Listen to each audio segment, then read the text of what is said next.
dive into the extraordinary life of Catherine of Aragon, Henry VIII's first wife, and a figure whose story resonates with both majesty and misfortune. Known for her devout faith, keen political acumen, and unwavering dignity, Catherine remains one of the most fascinating queens in Tudor history. But behind the grand royal facade lies the real Catherine, a woman whose life was marked by heartbreak, relentless court intrigue, and a valiant fight to secure her legacy. From her early years as a Spanish princess destined for the English throne, to the sorrow of repeated miscarriages and the bitter struggle to save her marriage, Catherine's journey is as tragic as any drama penned by Shakespeare. Join us as we explore the untold details of her trials, her influence, and the enduring imprint she left on history. A charmed childhood and royal lineage. Catherine of Aragon's childhood was nothing short of extraordinary. Born the youngest daughter of Spain's most illustrious power couple, King Ferdinand of Aragon and Queen Isabella of Castile, she was immersed in the fervor and ambition that came with their newly unified kingdom. From a young age, she witnessed the grandeur of her parents' court, a place where politics, faith, and education converged under one mighty crown. Not only did Isabella and Ferdinand complete the Reconquista by capturing Granada, but they also supported historic voyages like Christopher Columbus's expedition, setting Spain on a course toward becoming a global superpower. Surrounded by these triumphs, Catherine, known as Infanta Catalina in her homeland, enjoyed an exceptionally comprehensive education that went far beyond what was typical for a princess of her era. She diligently studied Latin, Spanish, French, and Greek, mastering not just languages but also arithmetic, law, philosophy, history, and classical literature. Under the watchful guidance of her formidable mother, she delved into theology and statecraft too, absorbing the art of negotiation and the subtleties of royal diplomacy, skills that would prove vital in her tumultuous future. Catherine grew up devoutly Catholic, shaped by the strong religious fervor of her parents, who were dubbed the Catholic monarchs, and her upbringing was further enriched by interaction with scholars, theologians, and courtiers from across Europe. She also bore witness to the complexities of Spanish politics, including alliances and dynastic strategies that involved her siblings. One sister, Juana, later known as Juana la Loca, famously went on to rule Castile and became the mother of the Holy Roman Emperor Charles V. Living amidst this remarkable blend of courtly splendor and intellectual rigor, young Catherine gained a sense of discipline, sophistication, and resilience. While she was celebrated for her grace and beauty, it was her sharp mind and unwavering sense of duty that truly set her apart. She would draw on these qualities time and again, facing heartbreak, shifting alliances, and fierce political storms once she stepped onto the stage as the future Queen of England. 2. Early engagement, marriage to Prince Arthur. Catherine's journey toward the English crown began long before she ever set eyes on Prince Henry. In fact, her parents, Spain's formidable King Ferdinand and Queen Isabella, arranged her betrothal to Henry's older brother, Prince Arthur, when she was just 3 years old. While child engagements were hardly unusual among Europe's ruling families, it was still an audacious move by both courts. England, under the relatively new Tudor dynasty, was eager to cement an alliance with Spain, which had emerged victorious from the Reconquista and was quickly becoming a global powerhouse. Even so, the future bride's arrival would become one of the most talked-about spectacles in Tudor history. By the time Catherine was old enough to wed, the whole realm was abuzz with rumors of her legendary beauty. She reportedly had long auburn hair, bright blue eyes, and a delicate, angelic face, leading some observers to call her the most beautiful creature in the world. At 15, Prince Arthur was considered the rightful heir to England's throne, and Catherine, also in her mid-teens, traveled to London in a style that broke with expectations. Escorted by a lavish retinue, she introduced something entirely new to English soil, a group of African attendants who were the first ever recorded to set foot in London. Although they were dismissed at the time as luxury servants, their presence underscored the vast reach of Spain's international connections and would have certainly piqued the curiosity of onlookers who had never before seen such cultural diversity in the royal entourage. The wedding itself took place on November 14, 1501, likely at the iconic old St. Paul's Cathedral, in a ceremony fit for a future king and queen. Contemporary accounts describe an extravagant display of pageantry, with court musicians, feasting, and processions that highlighted the significance of this alliance. Interestingly, Catherine and Arthur's wedding night became a historical oddity. It was the only public royal wedding of the 16th century in England. Courtiers and witnesses escorted the newlyweds to their bedchamber, then discreetly withdrew, leaving the young couple alone, although not before Prince Arthur reportedly quipped the next morning about having been in the midst of Spain. Whether his bold claim was genuine or pure teenage bravado remains a mystery. In truth, we may never be certain of what really happened behind those closed doors. 3. A sudden tragedy. Arthur's death. Barely halfway through her teenage years, Catherine of Aragon found her life turned upside down by a catastrophe no one had anticipated. She and Prince Arthur, who were beginning their married life in Ludlow, near the Welsh border, were suddenly struck by the terrifying, sweating sickness. This mysterious and deadly ailment swept through the region, laying low nobles and commoners alike, often ending lives in mere hours or days. Catherine herself was so gravely ill that she hovered between life and death, kept under constant watch by royal physicians who struggled to comprehend the rapid progression of the disease. When she finally recovered, she discovered the heartbreaking reality that her young husband had not survived. At just 16 years old, Catherine became a widow, and her entire future descended into uncertainty. With Prince Arthur gone, Catherine's status at the English court was perilously fragile. She was no longer the wife of the heir to the throne, yet her dowry remained a tempting financial prize for her father-in-law, King Henry VII, who was reluctant to let her go, and even more reluctant to return any portion of the Spanish dowry. Meanwhile, her mother, Queen Isabella of Castile, had passed away in 1504, which weakened Catherine's political backing from Spain. She could not simply pack up and return home. Negotiations and dynastic strategies had to be recalculated, especially since England had gained a powerful advantage through her betrothal. Compounding matters, the Tudor court was rife with intrigue and paranoia, new alliances were forming, and Catherine found herself caught in a diplomatic limbo, neither fully welcome as a royal nor free to forge a path elsewhere. 4. Precarious widowhood and the proposal from King Henry VII. Following Arthur's untimely death, Catherine's status at the Tudor court became as fragile as it was complicated. King Henry VII, her father-in-law, was determined not to lose the substantial dowry promised by Spain. Sending her home would have meant returning the funds in full. In a move that shocked nearly everyone at court, the 45-year-old king openly proposed marrying Catherine himself. This idea appalled her parents, Ferdinand and Isabella, who vehemently objected to their teenage daughter taking on a middle-aged husband, especially one who happened to be her late husband's father. Reluctantly, Henry VII withdrew this unsettling plan, setting his sights instead on marrying Catherine to his younger son, Henry, Duke of York, later crowned as Henry VIII. However, even that arrangement didn't proceed smoothly. Not only did Catherine's father, King Ferdinand, delay sending the remaining portion of her dowry, further straining Anglo-Spanish relations, but Catherine was also 5 years older than Prince Henry, sparking whispers at court about whether she would be a suitable partner for the future monarch. By 1505, tension rose to a breaking point when the moment 14-year-old Henry had a legal say in his marriage. He bluntly refused to marry the Spanish princess. Amid these swirling uncertainties, Catherine risked losing her foothold in England altogether. She had few allies left in King Henry VII's circle, and Spain, now struggling with internal disputes and the recent death of Queen Isabella, was not as influential in ensuring her security. In a stroke of political genius, Catherine's father suggested she serve as the official Spanish ambassador to England, making her the first woman in European history to hold such a title. This appointment was far more than symbolic.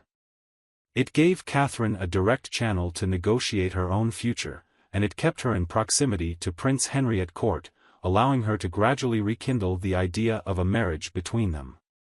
She proved unexpectedly adept in this diplomatic role, drawing on her extensive education, her natural poise, and her deep understanding of both Spanish and English interests.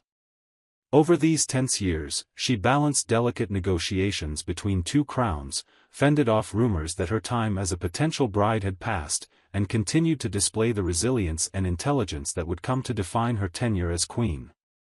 Although her journey from precarious widowhood to betrothed princess involved multiple setbacks and required nerves of steel, Catherine never lost sight of the royal destiny she believed was rightfully hers.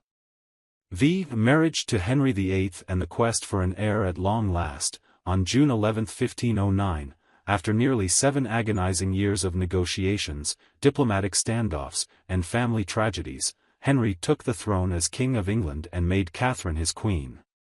He was only 17, brimming with ambition and the athletic vigor for which he would soon become famous, while she was a more mature 23, recognized throughout Europe for both her royal pedigree and her sharp intellect. Their union required a rare papal dispensation from Pope Julius II, given that Catherine had previously been married to Henry's older brother, Arthur. The official reasoning hinged on Catherine's sworn claim that her marriage to Arthur had never been consummated, a detail that, whether true or not, cast a lingering shadow over her new marriage. Nevertheless, the couple seemed determined to forge a golden age for the Tudor dynasty. Their coronation was a glamorous affair, with lavish pageants and feasting that dazzled both the English court and visiting dignitaries. However, amid the fanfare, the pressure to produce a male heir loomed large from the start. Within months of their wedding, Catherine announced she was pregnant. Tragically, that joy was short-lived when she delivered a stillborn daughter. Undeterred, Henry and Catherine were elated at the birth of a healthy baby boy in 1511, christened Henry in honor of his father, yet, heartbreak struck again when the little prince died after barely 52 days. The court was devastated, and Catherine endured mounting anxiety as each subsequent pregnancy ended in stillbirth or infant death. Though she continued to hope for the day she would cradle a living, thriving heir, these repeated losses weighed heavily on the new queen and foreshadowed the personal and political storms that would soon unravel one of history's most dramatic royal marriages. 6. Warrior Queen. Catherine's regency and strength. Catherine of Aragon might have begun her reign as a traditional queen consort, but she quickly proved she had the mettle of a true leader. When Henry VIII left for France to pursue his military ambitions, he named Catherine as regent, a role nearly unheard of for a queen at that time. Almost immediately, Scotland seized on what they assumed was England's weakened state, yet they grossly underestimated Catherine's resolve. Drawing on her upbringing as the daughter of the formidable Queen Isabella of Castile, who had led armies during the Reconquista, Catherine threw herself into the defense of the realm. She coordinated troops, rallied support, and ordered the creation of banners that embodied English pride and power. In a moment that would go down in legend, the heavily pregnant queen rode north in September 1513, clad in armor to inspire her soldiers. During the ensuing conflict, known as the Battle of Flodden, England defeated the Scots, and King James IV of Scotland was killed. Seizing the chance for dramatic effect, Catherine sent Henry the blood-stained cloak of the fallen Scottish king, suggesting he use it as a battle standard in France. Tragically, the stress may have taken a toll. She went into premature labor shortly thereafter, delivering yet another stillborn son, her fourth lost child in just 5 years. The next year brought a similar heartbreak, intensifying both her own desperation for a healthy heir and the pressures at court. Finally, in 1516, she gave birth to a daughter who survived, the future Queen Mary I. Rather than celebrating, Henry's growing impatience for a male heir drove him to seek comfort in a mistress, Bessie Blount, who soon bore him a healthy illegitimate son. For Catherine, these personal losses were as devastating as any battlefield defeat, yet her earlier demonstration of courage and capability as regent would remain one of the most remarkable chapters of her life, proof that she was more than just a royal wife, she was a warrior queen in her own right. 7. Rumors, scandals, and the appearance of Anne Boleyn. By the early 1520s, Catherine's once celebrated marriage to Henry was showing deep cracks, and rumors swirled about the causes of her many miscarriages and stillbirths. Some historians suggest that following Arthur's death, the emotional trauma of widowhood, along with periods of financial hardship and uncertainty, pushed her into what may have been a form of anorexia, an idea inferred from accounts that she was often ill, lost weight rapidly, and dealt with bouts of melancholy. Such chronic frailty, if true, could have severely affected her ability to carry future children to term. Meanwhile, Henry, who had already sparked an international uproar in 1519 by abruptly shaving his beard at Catherine's urging, thereby offending the King of France, found himself increasingly fixated on securing a male heir to solidify his legacy. Catherine's repeated pregnancies and losses had taken their toll, both on her health and on Henry's confidence in her. Europe's power balance was also shifting, with Catherine's nephew Charles V becoming Holy Roman Emperor in 1519, which only intensified political intrigue around the English court. Amid all this tension, Catherine unwittingly introduced her greatest rival. In 1522, she hired a clever and striking young woman named Anne Boleyn as a lady-in-waiting. And, fresh from time spent in the sophisticated French court, quickly turned heads, and Henry's most of all. Unlike Henry's earlier mistresses, Anne refused to become just another dalliance, demanding the commitment of marriage. Younger, unburdened by any scandalous rumors of illness, and potentially able to provide the male heir Catherine could not, and soon became Henry's obsession. The seeds of a monumental royal upheaval were planted, and Catherine, older and exhausted from her unrelenting quest for sons, found herself facing a threat that reached far beyond mere court gossip. 8. The Great Matter. Henry's attempt to annul the marriage by the late 1520s, Henry's frustration over the lack of a surviving male heir had turned into an all-consuming obsession. He convinced himself that marrying his late brother's widow was against divine law, believing their union had doomed them from the start. This fixation fueled what historians call, the Great Matter, Henry's grand scheme to annul his marriage so he could wed Anne Boleyn. Catherine, however, was indignant. She had fought tirelessly for England, riding into battle near the Scottish border while pregnant, and she believed beyond any doubt that she was Henry's rightful queen. She also maintained, even under relentless pressure, that her marriage to Arthur had never been consummated, thus making her marriage to Henry both lawful and legitimate in the eyes of the Church. Henry's path to an annulment was riddled with legal, political, and religious complications. Early on, he discreetly tasked his top advisor, Cardinal Wolsey, with petitioning Pope Clement VII for special permission to declare the marriage invalid. Yet Catherine, well versed in statecraft, was no passive spectator. She appealed directly to the Pope herself, and she also had the unwavering support of her nephew, the Holy Roman Emperor Charles V. As the most powerful monarch in Europe, Charles effectively hindered Henry's attempts to gain swift papal approval. Sensing the mounting obstacles, Henry tried a more personal approach, urging Catherine to enter a convent and vow celibacy. His hope was that she would quietly remove herself from the equation, an outcome that might spare England a messy international scandal. But Catherine's reply was famously defiant: "God never called me to a nunnery. I am the king's true and legitimate wife." When Catherine refused to yield, Henry resorted to more drastic measures. In July 1531, he rode off on a hunting trip and never returned to her side. Practically overnight, he relocated the royal court, leaving Catherine and their daughter, Princess Mary, behind. Stung by this callous abandonment, Catherine wrote in a letter that Henry had not even woken her to say goodbye. Soon, her worst fears were confirmed. Henry formally banished her, stripping her of her queenly status and installing Anne Boleyn in her former quarters. Catherine would later remark on this heartbreak, saying it was enough to shorten 10 lives. Despite her isolation, she refused to renounce her position or acknowledge Anne as anything more than a pretender. 9. Final years of exile and self-denial. In the years after Henry cast her aside, Catherine drifted from one damp, drafty residence to another on the fringes of the kingdom, living a life that could not have been further removed from the splendor of her coronation day. The quiet corridors of Kimbolton Castle became her final prison, where she confined herself to a single, sparsely furnished chamber, allowing herself only the comfort of attending Mass.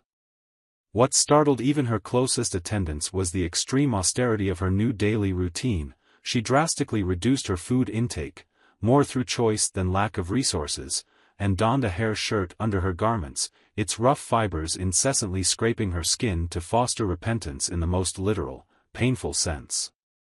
This harsh self-denial may have been a manifestation of her deep spiritual convictions, shaped by a devout upbringing under Spain's Catholic monarchs, but it also underscored her profound despair. Unable to negotiate her way back to courtly life or to protect her daughter Mary in person, Catherine channeled her final reserves of strength into small yet defiant acts of motherhood, smuggling letters to Mary in which she reminded her to remain steadfast in faith and virtue. Yet for all the sorrow, Catherine refused to relinquish her claim as Henry's lawful wife. In his desperate bid to secure a male heir, Henry had not only banished Catherine physically but also attempted to erase her legacy by forbidding her to see or even speak with Mary, the one surviving child of their once hopeful union. His letters, laced with threats and bribes, demanded that she publicly acknowledge Anne Boleyn as queen. Catherine answered by calling herself queen in every letter, brushing aside the lesser title of Dowager Princess of Wales that Henry wanted to impose on her. Her unwavering moral stance aggravated the king, but it also resonated with many of his subjects, who saw in Catherine a dignified figure enduring public humiliation for the sake of principle. Meanwhile, Anne Boleyn's rise at court culminated in a clandestine marriage, sealed barely 5 days after Archbishop Cranmer declared Catherine's own marriage null and void.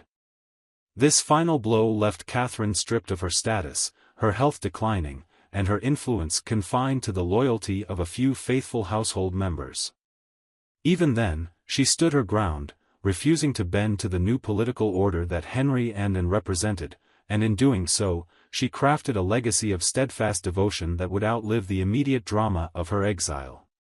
Despite every attempt to silence her, Catherine's example continued to echo through English society, a testament to the conviction that one need not wear a crown to embody the spirit of true queenship.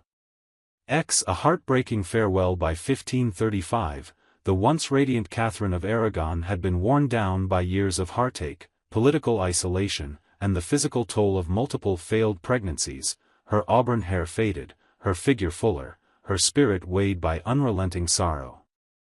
Confined to the remote Kimbolton castle and deeply conscious of her weakening body, she sensed that her life was drawing to a close. In this bleak solitude, she composed a final, remarkable letter to Henry, one that doubled as a spiritual testament and a deeply personal plea.